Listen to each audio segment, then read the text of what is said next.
Jesús. Amén y amén. Bueno, vámonos a la página número 23. Página número 23 en su material. Página número 23 ahí en su material. Y hoy nos toca un nuevo profeta. Hoy arrancamos con lo que es el libro del profeta Amós. El libro del profeta Amós. Ya vimos Oseas, ya vimos Joel.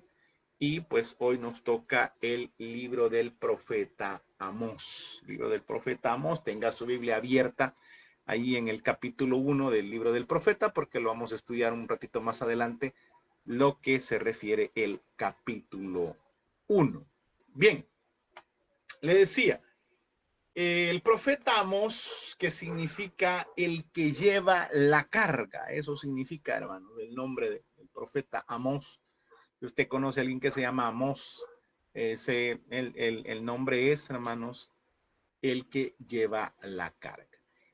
El libro del profeta Amós es una de las obras más contundentes del Antiguo Testamento en cuanto a la denuncia, hermanos, de la injusticia social y la falsa religiosidad. Son dos cosas que apunta o señala o denuncia mucho el profeta Amós. Una de ellas es la injusticia social y la otra es la falsa religiosidad. Si quiere, por ahí le pone pregunta de examen. Póngale ahí qué es lo que denunciaba el profeta Amós, ¿verdad? O qué es lo contundente que denunciaba el profeta Amós. Eran dos cosas: la injusticia social y la falsa religiosidad. Amós, un pastor y recolector de higos silvestres de Tecoa, es llamado por Dios para profetizar principalmente al reino del norte. Y fíjese que un dato bien curioso. ¿Dónde dice que vivía Amós? En Tecoa. Y Tecoa pertenece allá por Israel, por Jerusalén. O sea que el profeta Amós era originario del reino del sur. Pero el Eterno lo llama y le dice: vas a ir a profetizar al reino del norte. Dios manda a las personas donde a él le plazca, hermano, y como a él le place. Y bien curioso, porque el Eterno agarra a un pastor, hermano, humilde, recogedor de higos silvestres, que se fuera a profetizar al reino del norte, una ciudad bastante próspera, ya lo vamos a ver más adelante. Y en esa algarabía, hermano, en esa prosperidad que ellos vivían, había una decadencia muy grande, tanto de lo moral como de lo espiritual. La prosperidad económica, hermano, no es sinónimo de buena moral ni de buena espiritualidad. Ni tampoco la escasez económica quiere decir que es llamado de Dios. Y es correcto lo que decía el hermano ahí. Nadie es profeta en su tierra. Nadie. El mismo Jesús lo enseñó. Y vea qué interesante. El profeta, muy humilde, muy sencillo, y Dios lo manda y le dice: te vas a ir a una ciudad próspera a profetizar. En nuestra actualidad, hermanos, si una persona va a predicar la palabra y no llega con ciertas credenciales, la gente no le cree. Estamos en la página número 23, hermanita Anita. Página 23. Pareciera de que hay que tener ciertas credenciales para que la gente le crea que es usado por Dios y por eso los títulos. Amén, hermano, muchas gracias. Bueno, a la orden. Por eso los títulos, vea, que profeta, que apóstol y un montón de cosas, hermano, porque también eso genera marketing. Eso genera el hecho de que la gente tiende a como verlo en otro nivel. Entonces, el profeta, Dios llama a un profeta muy humilde, hermano, muy humilde, un pastor de ovejas y recogedor de higos silvestres, que ya lo vamos a ver más adelante, que era uno de los trabajos más humildes que había. Pero le dice, yo te voy a ocupar, te quiero llevar a una ciudad próspera, pero que está decadente en lo moral y en lo espiritual.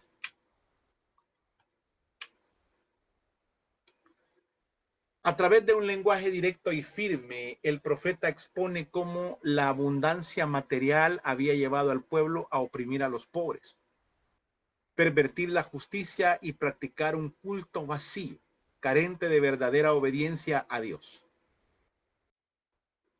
Vivimos tiempos, hermanos, que fíjese que es bien tremendo, porque están las dos partes. El hecho de los patronos conocedores de la palabra que oprimen al trabajador, pero también está la otra parte de empleados cristianos, pero que dejan mucho que desear dentro de las empresas. Entonces, son temas que hay que tocarlos con pinza, hermano, porque no podemos dar por sentado algo si no conocemos el panorama general.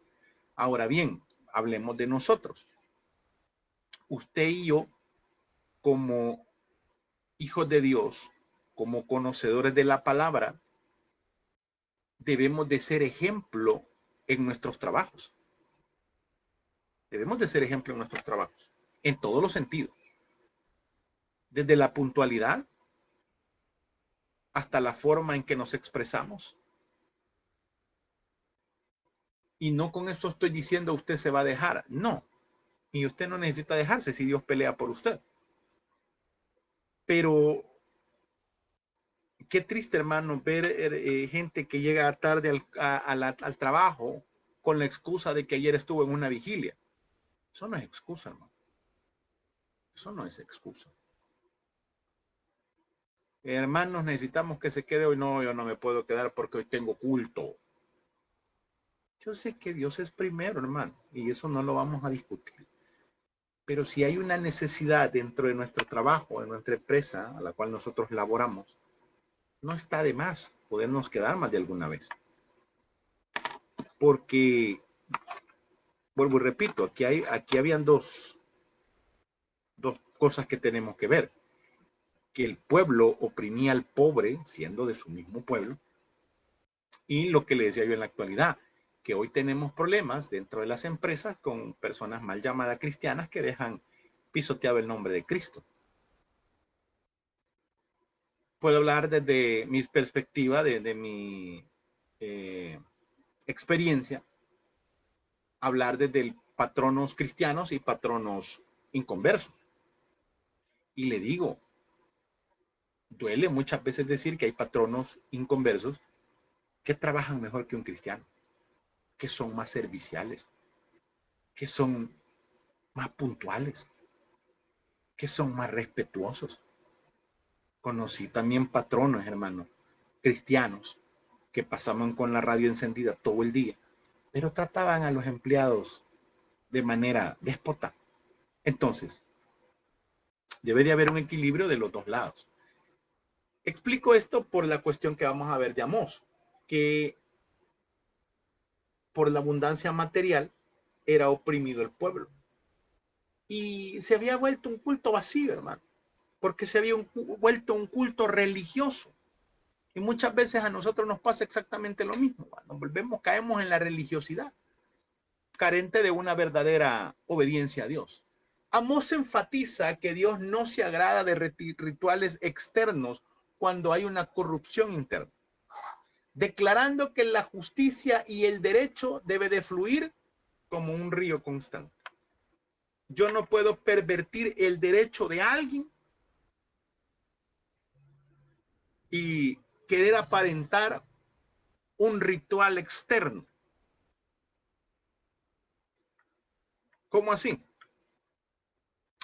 Yo no puedo maltratar a una persona y decir que amo a Dios. No se puede. Yo no puedo ir en la calle y se me atraviesa un carro y pitar 3 veces, que usted ya sabe qué significa en nuestro país, y voy para el culto. No se puede. No se puede. No puedo yo humillar a alguien, ya sea mi empleado o alguien de la familia, de la casa, y después ir a adorar a Dios. No se puede. Porque no podemos, hermano, pisotear el derecho de alguien y quererlo venir a cubrir con un ritual espiritual. No se puede. No podemos, hermano, querer aparentar que le servimos a Dios y andar en pecado. Yo le sirvo a Dios 7 cultos a la semana, sí, pero sirve con la manta en la iglesia. Y todavía se saludan, hermano. Dios le bendiga. No, pues esto así no se puede. No sé, pues mire, parejas de amantes, hermano, dan risa. Porque van a comer y oran por los alimentos y se saludan, Dios le bendiga, ¿no? Tremendo, le digo, yo lo he visto. Pero no podemos, hermano, querer llenar una cosa y dejar la otra. No se puede. Veamos las generalidades, hermano, del libro de Amós. Vamos completando ahí el material. Nombre del libro, Amós. El autor, pues, Amós, un humilde pastor y recogedor de higos. Complete eso, por favor. Amós, un humilde pastor y recogedor de higos. Copia eso ahí en su material, por favor.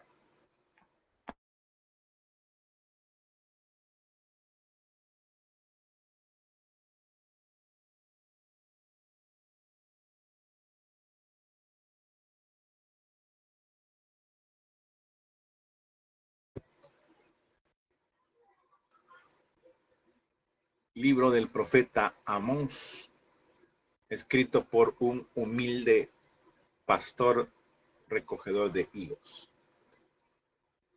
El propósito del libro, pues ilustrar el amor de Dios por su pueblo pecador.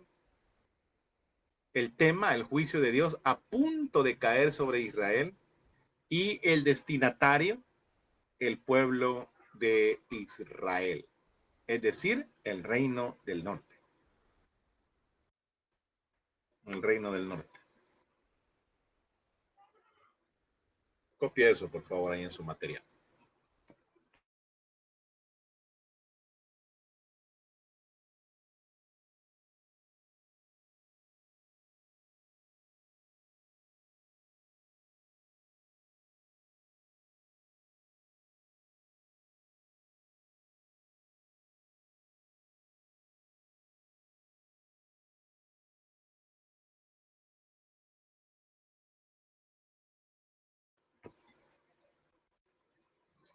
Ok. Anote eso, por favor.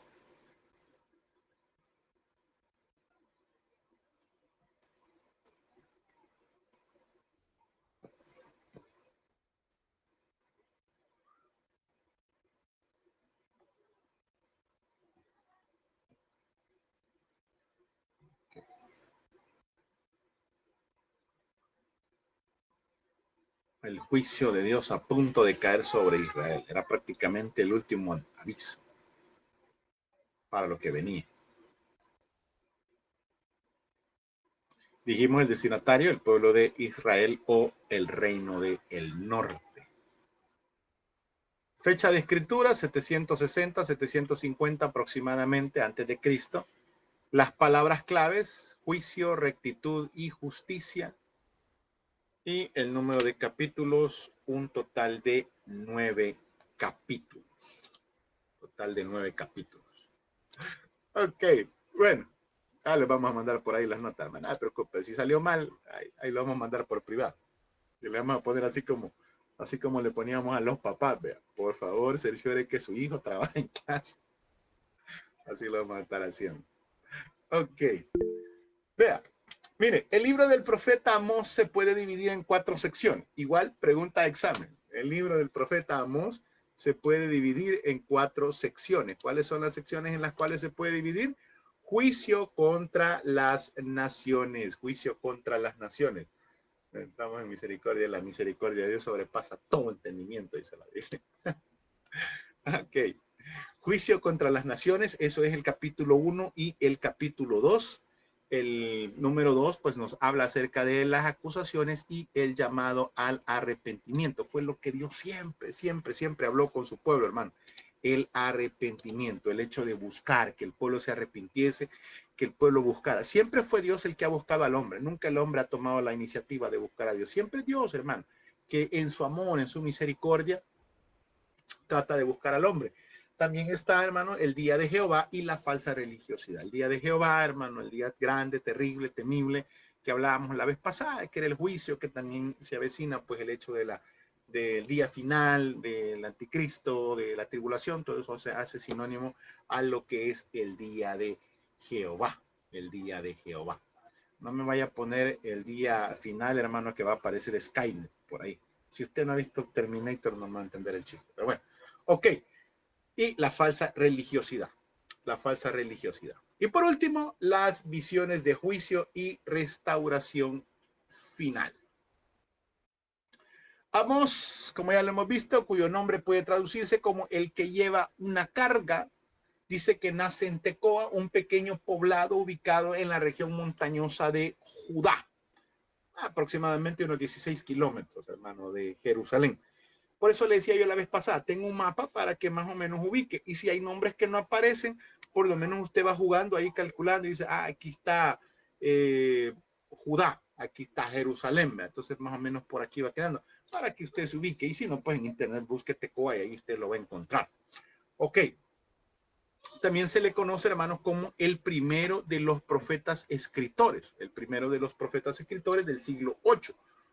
Periodo que también ejercieron ministerios Oseas en el reino de Israel y Miqueas e Isaías en Judá. ¿Por qué el profeta escritor? Porque fue uno de los que escribió, hermano, de los que ellos pues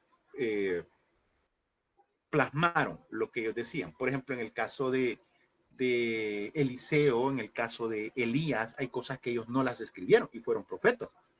Ellos fueron profetas de Dios, fueron muy usados por Dios, pero no fueron escritores. Entonces, Amós sí entra ahí como el primero de los profetas escritores. Los demás también fueron escritores, hermano, pero por la fecha, Amós es el primero de los profetas escritores.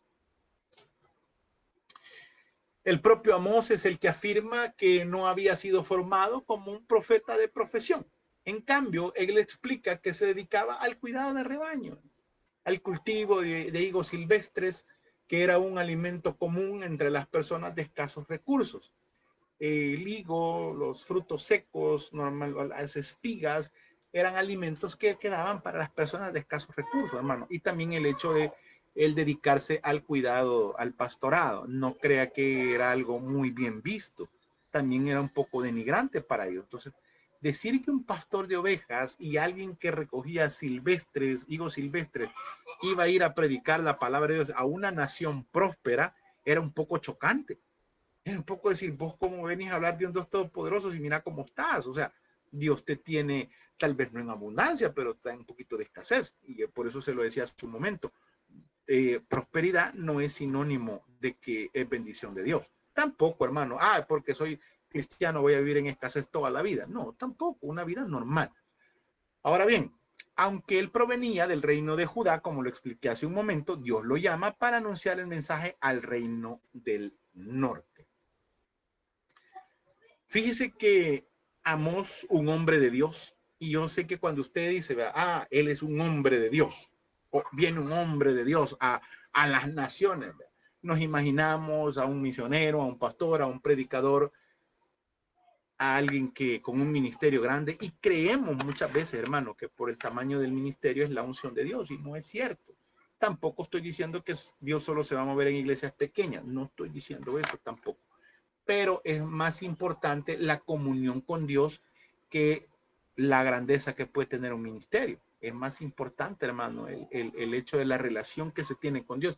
Por eso Jesús dice que en aquel día muchos le decían, Señor, Señor, pero si en tu nombre echamos fuera demonios, pues nunca los conocí. Nunca tuvimos una relación, nunca hicimos una amistad. Nunca te conocí. Nunca me buscaste, nunca oraste, nunca ayunaste, nunca. No sé quién sos. Entonces, lo que Dios le interesa, hermano, es la relación que usted pueda tener con Dios. Compartía con los hermanos del día de ayer en la materia profetas mayores. Les decía yo, la teología es hermosa, es linda, hermano. Es preciosa, pero es más importante, hermano, el hecho de tener esa comunión con Dios. Y tener ese balance, las dos cosas al mismo nivel, la teología como la espiritualidad. Porque no puede ir solo la espiritualidad arriba porque el conocimiento es muy importante. Y tampoco solo puede ir el conocimiento arriba y lo espiritual abajo. No, debe de haber una balanza, las dos cosas, tanto lo espiritual como lo teológico. Ahora bien, este hombre dedicado al cuidado de ovejas y al cultivo de higueras no pertenecía a una familia de profetas, ni había recibido formación religiosa. Él no era nadie, hermano. Él era una persona común y corriente, pero con la diferencia que Dios lo llamó. Dios no tiene problemas en llamar a quien a él le plazca. Nunca se vaya a sentir menos que nadie. Se los decía a los alumnos ayer y se los digo a usted en esta noche. Está haciendo un excelente trabajo, hermano. Están haciendo un buen trabajo. No se sienta mal. No se sienta menos que nadie. Pero es que mire, yo siento que Dios a mí no me va a usar nunca. Es que yo no sé si Dios me llamó. A estas alturas, tercer año, que usted me venga a decir que no sabe si Dios lo ha llamado. Y has hecho 3 años. Dios lo llamó. Si no, no estuviera aquí. Si no, no estuviera aquí, ¿no? Si Dios no lo hubiera llamado, usted no estuviera aquí en esta noche. Y usted está aquí en esta noche porque Dios lo llamó. Porque tiene un plan para usted. ¿Cuál? No lo sé. Eso Él se lo va a revelar a usted. ¿Cuándo lo va a poner en el lugar que Él quiere? También Él se lo va a revelar a usted en su momento. ¿Qué queda ahorita? Espere, prepárese, sígase preparando. Sígase preparando para que en el momento que Dios le diga, vaya, vámonos. Usted ya está preparado, usted ya está listo. Usted ya está con las botas puestas. Cuando a un soldado lo mandan a la batalla, no le están diciendo ahí, no, él ya tiene que estar listo. Por eso reciben un entrenamiento, para que ahora que los manden a batallar, y ay, ves cómo resolves, papá. Ay, ves cómo resolves.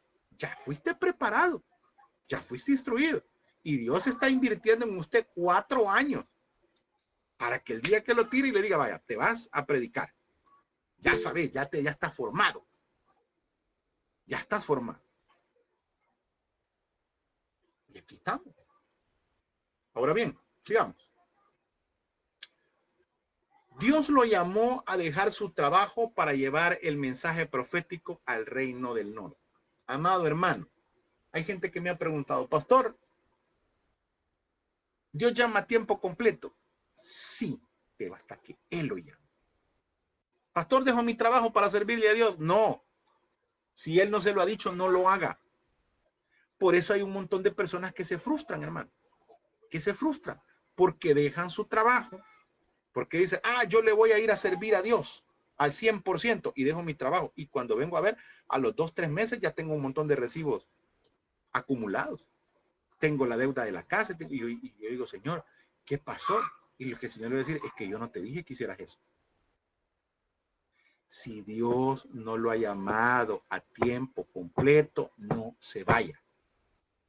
Se va a ir a frustrar. Se va a ir a frustrar. Se va a ir a después a decir, es que Dios no sirve. No, no es que Dios no sirva, es que Dios no le dijo. Es que yo siento en mi corazón. No, es que aquí no es de sentir, aquí es que Dios le diga. Y Dios se lo va a decir, hermano. Si a Él le place, Él se lo va a decir. Y si no, trabaje, hermano. Trabaje en lo secular y sírvale a Dios. Si Dios no lo ha llamado a tiempo completo, trabaje en lo secular. Porque muchas veces, hermano, también disfrazamos la haraganería de espiritualidad. No, es que yo como no quiero trabajar, me voy a dedicar a ser pastor. Mejor voy a andar solo orando. No. Porque no vamos a hacer carga tampoco. Y voy a vivir de los diezmos y la ofrenda. No. No. Y fíjese que, mire, perdón que me tome un par de minutitos. Cuando usted no anhela vivir de los diezmos y las ofrendas, Dios toca corazón. Y Dios toca corazones y le dice a las personas, sembrar en ese ministerio, bendecirlo. Y sin necesidad que usted ande pidiendo. Y las personas van a ir y lo van a bendecir porque viene de parte de Dios. Y yo le digo a las personas que siembran, vea, compruebe y va a ver cuando algo viene de parte de Dios. Porque cuando yo siembro, hermano, porque Dios me lo dijo, Él me lo regresa. Y esa es una garantía que donde yo estoy sembrando es tierra fértil. Si yo siembro y no produce, pues no era de Dios. No era de Dios. Porque Dios nunca va a sembrar en algo que no produce. Y cuando usted siembra, ve que produce lo que usted está sembrando y Dios me lo regresa a mí. Dios me lo regresa. Dios no se queda con nada. Ahora bien, Amós obedeció con fidelidad y demostró su compromiso con el Señor al anunciar el juicio divino sobre el pueblo, que aunque seguía considerándose el pueblo de Dios, habían caído en la idolatría, en la injusticia y en la opresión de los pobres. ¿Se acuerda que estuvimos viendo de que ellos hicieron becerros? Se fueron en pos de dioses ajenos, hermano. El reino del norte. Levantaron becerros. Allá, Betel, en Dan, levantaron becerros. Llevaron la idolatría de Egipto a donde ellos están. Y Dios no comparte su gloria. Otra de las cuestiones, la injusticia. Si algo Dios detesta, es la injusticia, hermano. Y la opresión de los pobres. La opresión de los pobres. No oprima al necesitado, hermano. No lo haga. No lo haga. Perdóneme que me meta en temas que quizás están fuera de la teología, pero son prácticos. Qué feo es ver que va al mercado y todavía a aquella viejita, hermano, que usted sabe que es su única venta, todavía le regatea. Todavía le regatea, hermano. Y usted sabe que esa persona depende de esa ventecita. Y a veces por la misma necesidad, con tal de vender, dan precios mucho más bajos. Usted y yo no deberíamos de ser así. ¿Sabe cuál debería ser nuestra oración? Señor, bendecime de tal manera que yo pueda ser de bendición para otros. Poder bendecir, hermano. De poder ir a decirle a la gente, tome, mire, aquí está, al precio justo. No oprimir al pobre. El mensaje de Amós trascendió su época y continúa siendo relevante, pues llama al arrepentimiento, a la denuncia del pecado, y recuerda que Dios exige adoración sincera, acompañada de justicia y obediencia. Vamos, materia, hermano. Abra su Biblia. Amós capítulo 1. Vamos a leer el versículo 1 y 2. Amós capítulo 1, versículos 1 y 2. Vea lo que dice la palabra de Dios. Las palabras de Amós, que fue uno de los pastores de Tecoa, que profetizó acerca de Israel en días de Usías, rey de Judá, y en días de Jeroboam, hijo de Joás, rey de Israel, 2 años antes del terremoto. Vea cómo nos da un contexto. Nos dice que reyes estaban gobernando. Estaba gobernando Usías, que era el rey de Judá, y Jeroboam, que era el rey del norte. Puede ponerle ahí si quiere, pregunta de examen. ¿Quiénes eran los reyes que gobernaban en el ministerio del profeta Amós? Ya tiene usted ahí a Usías y a Jeroboam. Este terremoto se menciona más adelante, ya lo vamos a ver. Versículo 2. Dijo Jehová rugirá desde Sión y dará su voz desde Jerusalén, y los campos de los pastores se enlutarán y se secará la cumbre del Carmelo. Amós desempeñaba un oficio sencillo como pastor, y lo recalco a cada momento porque es bien importante esto. Pero Dios lo escoge, hermano, demostrando que él puede ocupar a quien él le place y con la profesión que a él le plazca. Fíjese que aquí en nuestro seminario nosotros no ponemos como requisito ser profesional. No lo hacemos. ¿Por qué? Porque yo creo en el llamado de Dios. Yo creo en el llamado de Dios. Hay seminarios donde usted tiene que ser bachiller como mínimo para poder estudiar teología. Y yo le digo, yo soy testigo, hermano, que yo tuve compañeros ingenieros, abogados, licenciados y pataleaban, hermano, en teología. Pataleaban. Porque esto es otra cosa, hermano. Esto no es un estudio secular. Esto es un estudio espiritual. Es muy diferente. Entonces nosotros no ponemos restricción de eso. Y yo no conozco, hermano. Yo sé que aquí hay gente profesional en el seminario. Lo sé muy bien. Sé por su forma de trabajar. Sé cómo presentan las cosas. Bien se notan. Y hay personas que no son profesionales y también hacen un trabajo espectacular. ¿Sabe por qué? Porque Dios no hace acepción de personas. Él llama a quien él le plazca. Lo mismo pasó acá. Él llamó a un pastor y lo lleva y lo utiliza. Ahora bien, ¿qué es lo importante, hermano? Estar dispuesto a servirle a Dios a donde Dios lo llame, a donde Dios lo ponga. El libro también menciona un gran terremoto, lo que le acabo de estar diciendo, que fue recordado posteriormente por el profeta Zacarías como un acontecimiento significativo de la época. Vaya conmigo, por favor, a Zacarías capítulo 14, para que lo comprobemos. Zacarías capítulo 14, verso 5.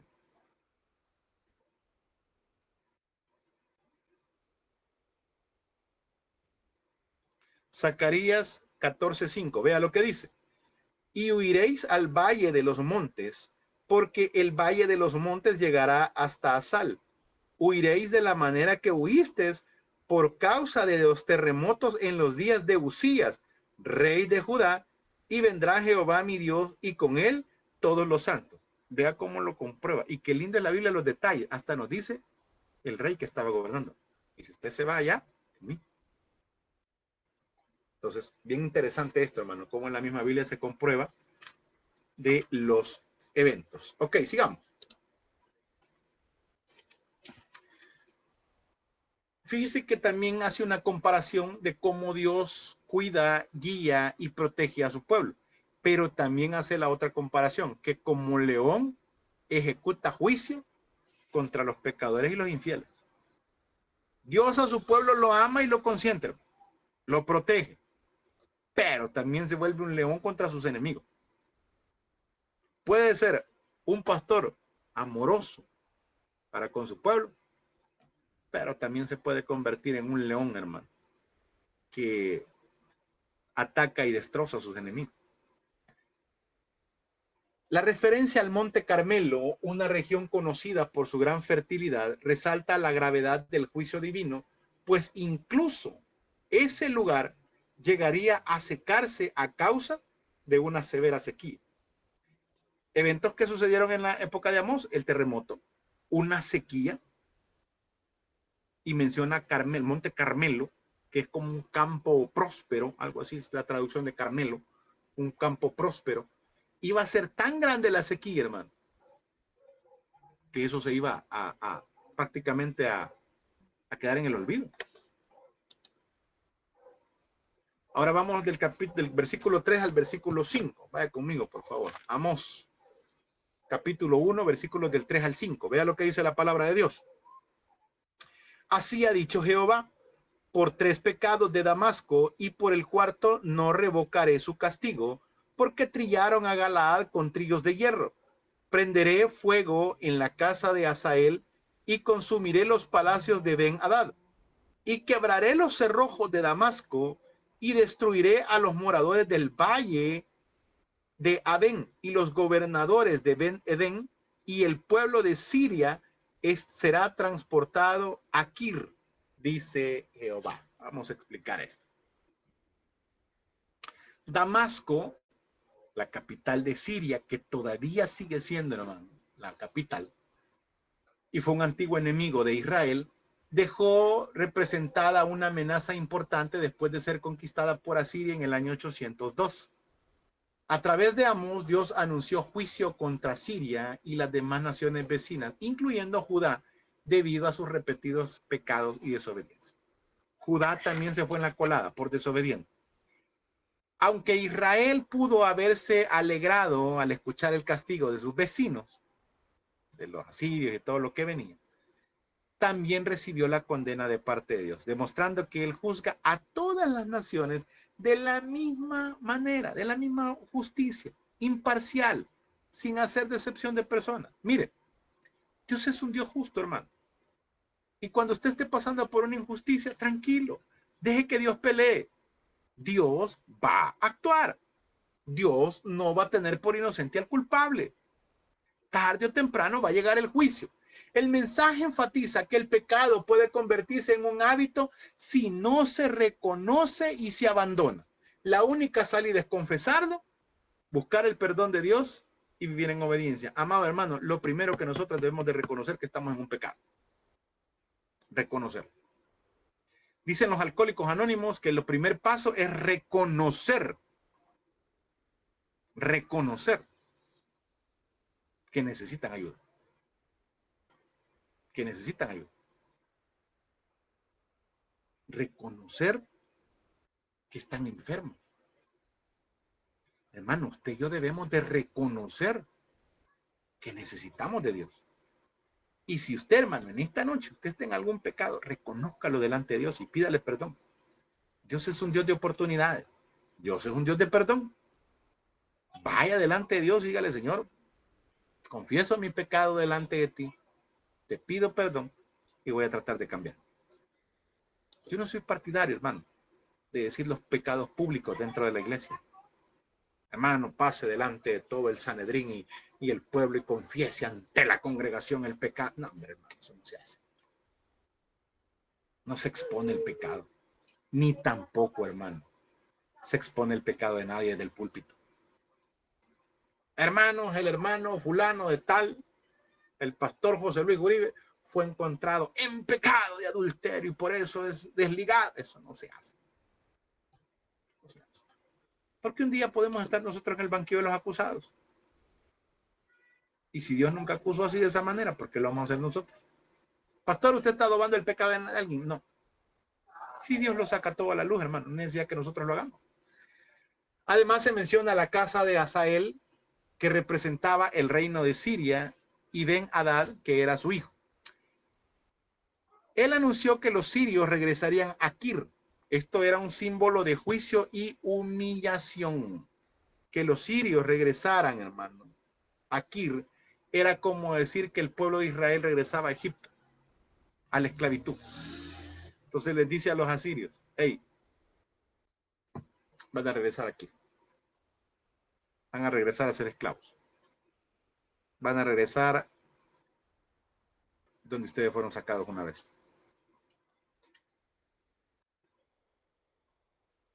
Ojo con esto, hermano.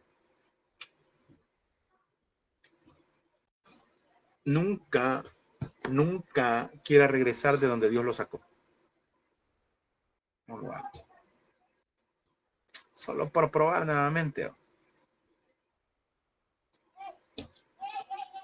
Si usted ya terminó una relación que usted sabe que no fue buena ni fue sana, contacto cero, hermano. Contacto cero. No, así que mire, hermano, solo para saludar. No lo haga. No vuelva a donde Dios lo sacó. No regrese. No regrese al lugar donde Dios lo sacó. Pastor, yo solo voy a ir con mis amigos, ellos toman, yo no. No regrese de donde Dios lo sacó. No tiene nada que estar haciendo ahí. Pastor, pero yo no tomo, yo una Coca-Cola me voy a estar tomando. Sí, pero esté en ese grupito. No tiene nada que estar haciendo ahí. No le estoy diciendo no les hable, pero no vamos a regresar donde Dios nos sacó. No lo haga, hermano. Hay lugares a los cuales usted ya no puede ir o no tendría que ir. Si Dios ya lo sacó, ¿por qué queremos seguir metiéndonos nuevamente en el mismo lodo? Si Dios ya nos limpió. Perdóneme la comparación, no estoy diciendo que usted así lo sea, pero usted no ha visto algunos perritos, hermano, que cuando usted los baña, lo primero que salen es corriendo a restregarse a la tierra otra vez. Muchas veces nos pasa exactamente lo mismo a nosotros. Dios ya nos limpió, nos ayudó y venimos y nosotros volvemos a contaminar. Volvemos a restregarnos en el... Ya no lo haga, hermano. No lo haga.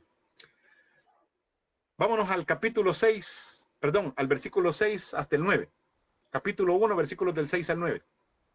Así ha dicho Jehová, por 3 pecados de Gaza y por el cuarto no revocaré su castigo, porque llevó cautivo a todo pueblo para entregarlo a Edom. Prenderé fuego en el muro de Gaza y consumirán sus palacios, y destruiré a los moradores de Asdod y a los gobernantes de Ascalón, y volveré mi mano contra Ecrón, y el resto de los filisteos perecerá. Así ha dicho Jehová el Señor. Así ha dicho Jehová, por 3 pecados de Tiro y por el cuarto no revocaré su castigo, porque entregaron a todo un pueblo cautivo a Edom y no se acordaron del pacto de hermano. Con Edom la garra. Vamos a ver. Amós anuncia el juicio contra Filistea, que era representada por sus 5 principales ciudades: Asdón, Ecrón, Gaza, Ascalón. Y la quinta era Gat. Se lo voy a repetir. ¿Cuáles eran las principales ciudades de Filistea?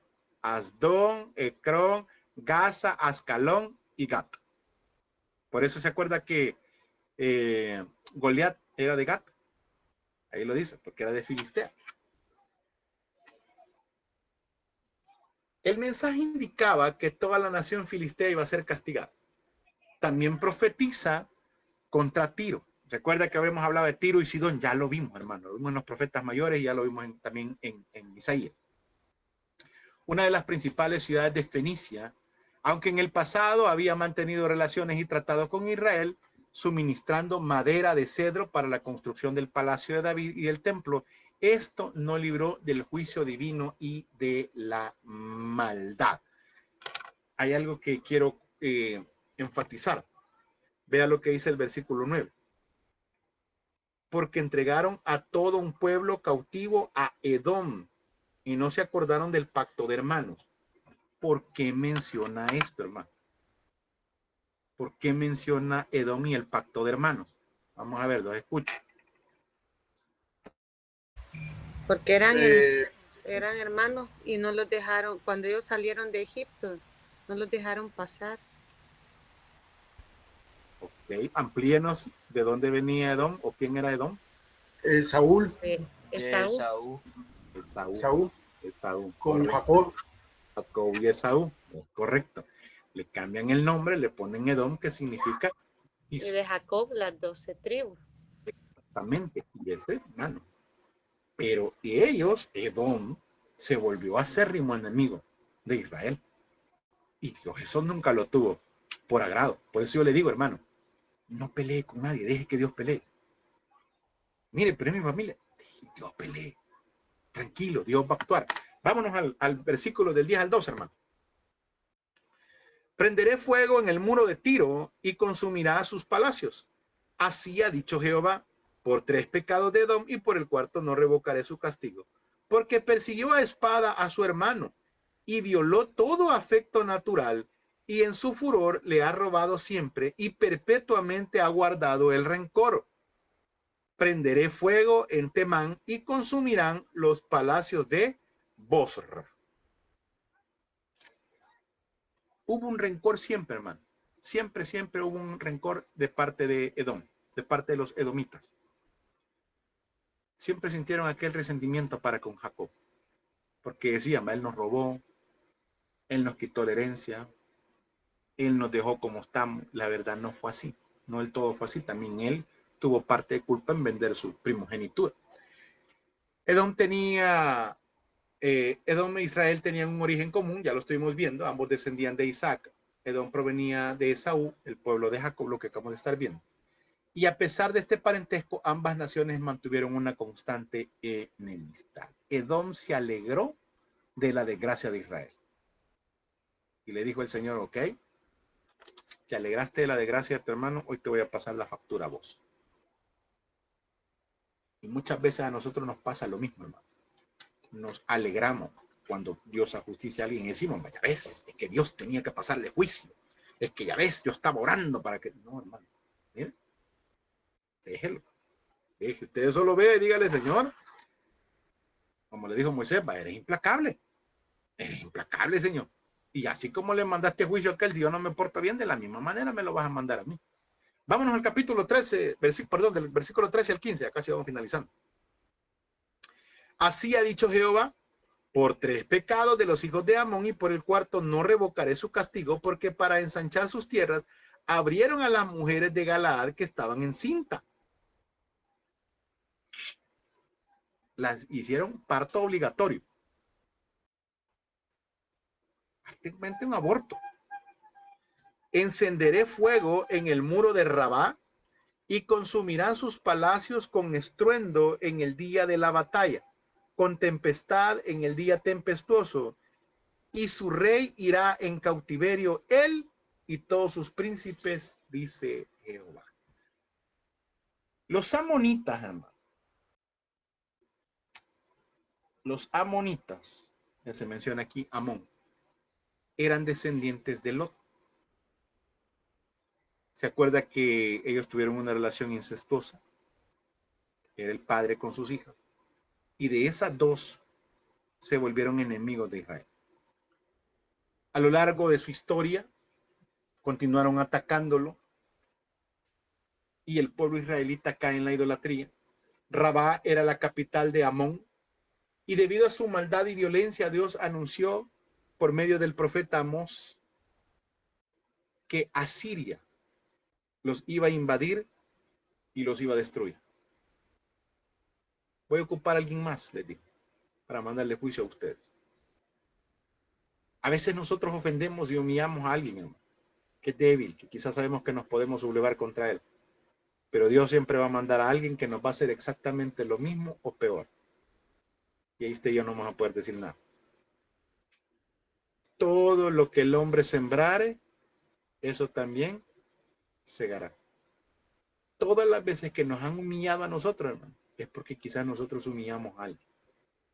Y la vida da vuelta, hermano. Como decía mi abuelita, la tortilla da vuelta. Todo lo que nosotros hagamos también va a ser revertido sobre nosotros. Y muchas veces nosotros decimos, Señor, ¿cómo me humillan? ¿Cómo humillaste vos? Dice el Señor. ¿Cómo también vos hiciste lo mismo? Entonces, es de tener mucho cuidado con eso. Israel pagó consecuencias grandes. Y usted sabe, cuando digo Israel, me refiero a Israel del norte. Dios permitió que llegara a Siria y se lo llevara cautivo y los destruyera. ¿Cuándo ocurrió esto? En el 722. No se olvide esas fechas, que son fechas muy importantes. Se los lleva a Siria, 722, los dispersa, deja limpia toda esa zona, traen gente de otro lugar que se establezca ahí, que se reproduzca, y luego traen a las 10 tribus que se mezclen con ellos y las 10 tribus se perdieron. Cuando digo se perdieron, no es que, híjole, a saber que hicieron el mapa, no, se empezaron a mezclar.